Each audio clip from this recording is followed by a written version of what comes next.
আচ্ছা, আমরা যে প্রতিদিন এত অ্যাপস, ওয়েবসাইট ব্যবহার করি, এই ডিজিটাল দুনিয়ার সবকিছুই তো সফটওয়্যার, তাই না? কিন্তু কখনো কি ভেবে দেখেছি পর্দার আড়ালে এই জটিল জগৎটা আসলে কিভাবে তৈরি হয়? এটা কি শুধু কোড লেখা, নাকি এর পেছনে আরও বড় কোনো গল্প আছে? চলুন আজ সফটওয়্যার তৈরির এই শিল্পটাকেই একটু কাছ থেকে দেখি। শুরুতেই একটা অদ্ভুত ব্যাপার নিয়ে কথা বলা যাক। দেখুন, সফটওয়্যার ইন্ডাস্ট্রি কিন্তু ট্রিলিয়ন ডলারের, অথচ বেশিরভাগ প্রজেক্টই কিন্তু শেষ পর্যন্ত ব্যর্থ হয়। অবাক করা ব্যাপার, তাই না? কেন এমন হয়? কেন এত প্রজেক্ট সময়মতো শেষ হয় না, বাজেট ছাড়িয়ে যায় বা ব্যবহারকারীদের একদমই খুশি করতে পারে না?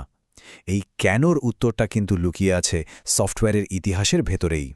চলুন একটু পেছনের দিকে যাই। প্রোগ্রামিংয়ের সেই একদম শুরুর দিনগুলোর কথা ভাবুন তো। সময়টা ছিল অনেকটা ডিজিটাল ওয়াইল্ড ওয়েস্টের মতো, মানে দারুণ সব জিনিস তৈরি হচ্ছিল ঠিকই, কিন্তু কোনো নিয়মকানুন ছিল না। একজন প্রোগ্রামার ছিলেন যেন একজন শিল্পী, নিজের মতো করে কোড লিখতেন, কোনো নির্দিষ্ট পরিকল্পনা বা প্রক্রিয়া মানার বালাই ছিল না। এই যে বিশৃঙ্খল একটা অবস্থা, এই সময়টাকেই বলা হয় কোড কেয়াস। তখন সফটওয়্যার তৈরি করাটা এক ধরনের শিল্প ছিল বটে, কিন্তু এর পেছনে কোনো সায়েন্স বা ইঞ্জিনিয়ারিংয়ের শক্ত কাঠামো ছিল না। দেখুন, ছোটখাটো প্রোগ্রামের জন্য এই পদ্ধতি হয়তো কোনোভাবে কাজ চালিয়ে নিচ্ছিল, কিন্তু সমস্যাটা শুরু হলো যখনই বড় আর জটিল সিস্টেম বানানোর চেষ্টা করা হলো।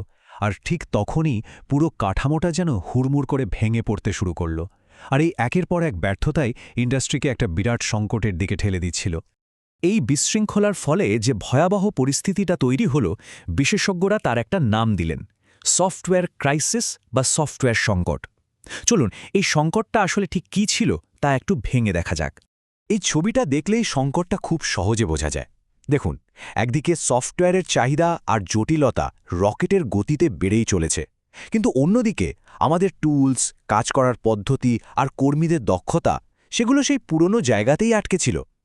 এই যে একটা বিশাল ফারাক, এটাই কিন্তু তৈরি করেছিল আসল সংকট। আর এই সংকটের প্রভাব, সেটা ছিল এক কথায় ভয়াবহ। বড় বড় কোম্পানিগুলো কোটি কোটি টাকা লোকসান দিচ্ছিল। ভাবুন, বছরের পর বছর ধরে চলা প্রজেক্টগুলো একদম শেষ মুহূর্তে এসে ব্যর্থ হয়ে যাচ্ছে, আর গ্রাহকদের হাতে যা পৌঁছাচ্ছিল তা ছিল ভুলে ভরা প্রায় অকেজো সফটওয়্যার। কম্পিউটার সায়েন্সের একজন কিংবদন্তি এডগার ড্যাক্সট্রা পরিস্থিতিটা খুব সুন্দরভাবে এক লাইনে বলে দিয়েছিলেন। তার কথাটা ছিল, এখন আমাদের কাছে বিশাল কম্পিউটার আছে, তাই প্রোগ্রামিংও একটা বিশাল সমস্যা হয়ে দাঁড়িয়েছে। তার মানে এটা স্পষ্ট হয়ে গিয়েছিল যে একটা নতুন পথের খুব দরকার। আর ঠিক এখানেই গল্পের মোড়টা ঘুরে যায়। এই ভয়াবহ সংকটের উত্তর হিসেবে জন্ম নিল একটা সম্পূর্ণ নতুন ডিসিপ্লিন, যার নাম দেয়া হলো সফটওয়্যার ইঞ্জিনিয়ারিং। এর আনুষ্ঠানিক সংজ্ঞাটা যদি আমরা দেখি, তাহলে এখানে কয়েকটা শব্দ খুব গুরুত্বপূর্ণ: সুশৃঙ্খল, নীতি এবং পদ্ধতি। সহজ কথায় বলতে গেলে এলোমেলোভাবে শুধু কোড লিখে যাওয়া নয়, বরং একটা পরিকল্পিত আর কাঠামোবদ্ধ প্রক্রিয়ার মধ্যে দিয়ে সফটওয়্যার তৈরি করা।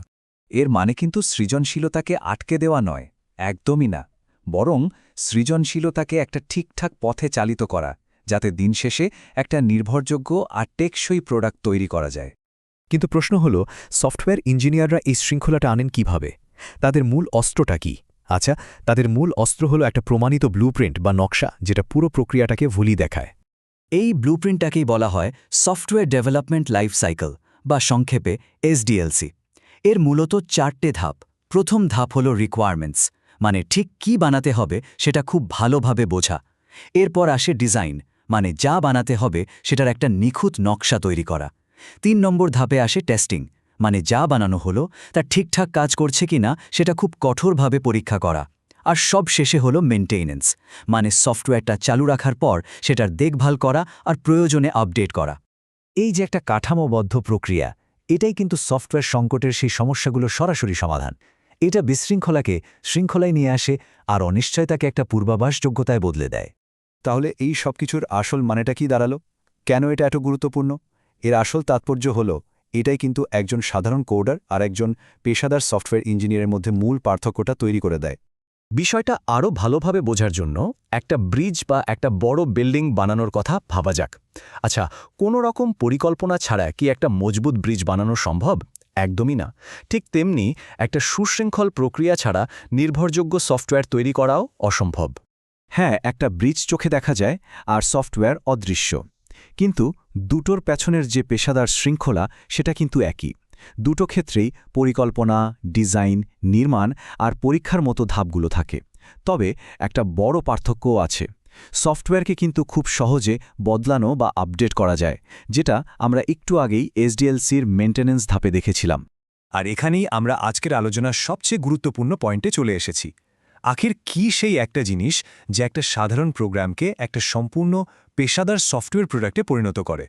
উত্তরটা হলো ডকুমেন্টেশন।